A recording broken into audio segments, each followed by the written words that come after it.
Hi, I'm Balvinder Singh from Tootpay, and Tootpay has a product. It's basically a mobile financial solution, and our target market is the banks and financial institutions, and we help the banks and FIs to enable their mobile channel, very specific. Now, does it make a business sense? It costs a bank virtually $4 to service a customer via a branch channel. And on the other end of the spectrum, it costs a bank something like 8 cents to service the same customer via the mobile channel. So obviously it makes business sense.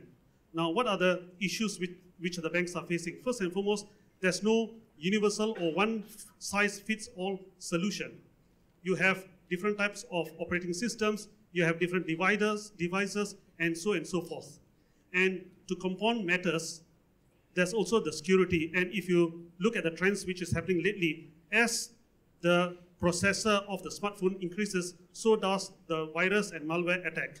Just a couple of months ago, probably about 9 months ago, 250,000 phones in China were hacked at one go.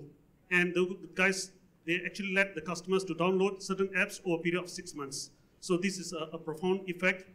And online mobile banking hardest hit by cyber criminals last year. And Moore's law, as we know, as I just mentioned. Now, the other challenge is, as much as we talk about smartphones, etc., the ground reality is that there's a limited numbers of smartphone penetration. And as much as there's a smartphone, let's drill in detail. For example, in Malaysia, the smartphone penetration is 63%, but only 30% have data services. So they have a smartphone, which is not very smart. Okay. Now, what we provide, Tootpay has a solution. It's basically a very thin overlay chip. How do I do? Murphy's law. Okay, so what we have is basically an overlay chip, and we try to make it as idiot-proof as possible. When a customer comes to the bank officer just have to mention this thing. Can you give me your SIM card? The customer provides the SIM card to the bank officer. There's an epoxy at the bottom. The bank officer takes out the lay and put on top of the SIM and mentions to the customer, the customer, can you insert back your SIM into your phone? That's it. And then the customer switch on, and guess what? Magic happens. There's an icon of the bank on the phone, and from there he can do whatever transaction. The only thing the customer has to do, he has to activate. How's the procedure? It depends on the bank. We enable the banks to do whatever procedure through ATM or internet banking or even a paper. As simple as that. Now, what is so great about our solution? First and foremost, it's user-friendly. A very subjective word, user-friendly. Everybody says user-friendly. For us, user-friendly means it works identically on every phone. From the Nokias and Samsungs and Apples in the world to the cheap $20 phone from China. The only difference is that the look and feel. On iPhone, it looks sexy. On other phone, it might not look sexy. Okay, doesn't matter. And whereas the other procedures, how you interact, etc., it's identical on all the phones. So can you imagine on the call center, when you have a problem, you just have to explain in a brief manner. The other thing, it's device independent, as I mentioned, from the most expensive to the cheap $20 phone. It's telco independent, and now the bank doesn't need to get a permission from the telcos. They can enable the solution whenever and however they want. It's access independent. Now the onus is on the bank to decide which mode of communication do they want to communicate using SMS or USSD, etc. No internet is required. So you can even go back to your legacy phones. Secure transaction. With our solution, basically we encrypt from the phone right down to the bank's data center because we have our software residing in each and every bank's data center. We don't keep anything with us. So it's encrypted all the way. So even if there's a malware attack or virus attack on the phone, it doesn't interact with our solution. It's virtually independent.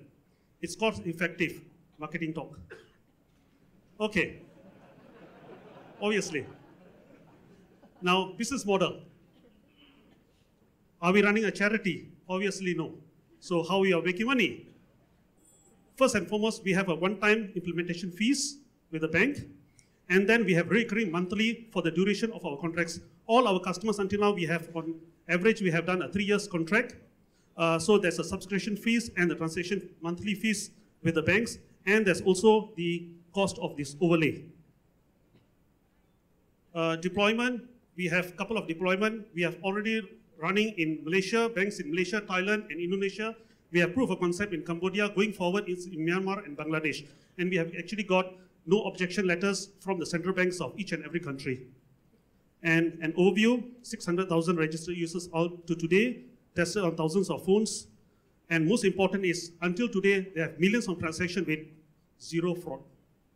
What we are looking is something like $500,000 US going forward, which will be used for our OPEX, marketing, and to create more patents. We already have one. We want to register a couple of more patents. Thank you, Balvinder. Welcome.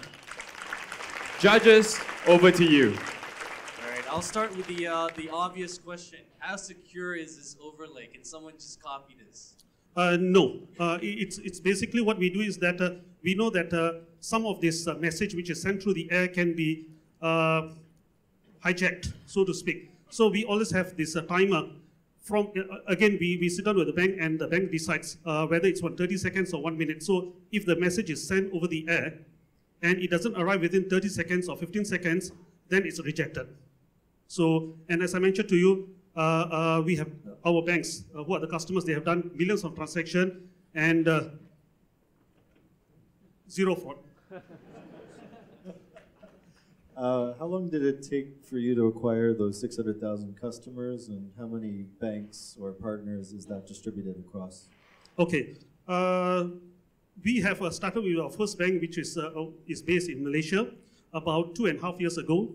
So the latest bank is from Indonesia, Danamon, and they have been distributing since the last 6 months. They started, their marketing plan is to start within Jakarta first, and then expand to Java and whole Indonesia. And they have already done, since the last 6 months, about 75,000 customers. And they are not aggressive. And the bank is your customer? Yes, sir. Okay. And are you responsible for deployment and distribution, or they're responsible? It's their responsibility. So what happens is that we'll sit down and decide what are the services they want to incorporate on their device. And then we provide them in... So this is really an enterprise... we provide them in this card format. So, and they will distribute to their branches. Okay. So this is really an enterprise play, essentially, right? You're selling to large banks and then getting them to do distribution. Yes, sir. You are right. Yeah. And what's the split between feature phone and smartphone? Sorry? You said this is available for smartphone. It's one-time development, and it's uses for any phone. So when the customer comes, he doesn't even need to tell which phone he's using, what's the OS, etc., because it works on all the phones. Right. I'm just saying, what it ends up being. Like, it seems like this would be more useful for feature phone than smartphone. Okay. I'm not sure, but... honestly, I don't have the figures with me now, but I can get back to you. Because honestly, as far as we are concerned, it works on a phone, whether it's a feature phone, whether it's a smartphone, whether it's a tablet, it works, full stop. Right, so we don't go in detail. But to use your own words... No, I get it. I get it. Sorry. I'm just saying, like, the folks on smartphones, I bet you it's not as sexy as you're saying. Correct. And so, I don't know whether that has an impact on kind of user adoption or not. But. Yeah, but for a poor person, if you look at the other details, as long as he can send his money, he can pay his bills, etc. Right, that's what I'm saying. Like, for feature phones, they're already not sexy, so you're selling a not sexy solution for a not sexy customer on a not sexy platform. No. I'm selling a solution to a phone which is not sexy and doesn't have a solution. Yeah, I think I like your product. Sorry, I'm just saying... I would be pitching this as, this is an ugly product that just makes money. And like and banks who are desperate to like make sure that they don't have fraud are like climbing all over themselves to use my product, and I've already got 600,000 customers. Like, I think you took a long time to tell me that you had 600,000 customers, and I would probably want to know that a lot faster. Sure, sorry. Thank you, Balvinder. Thank you, sir. And thank you, judges.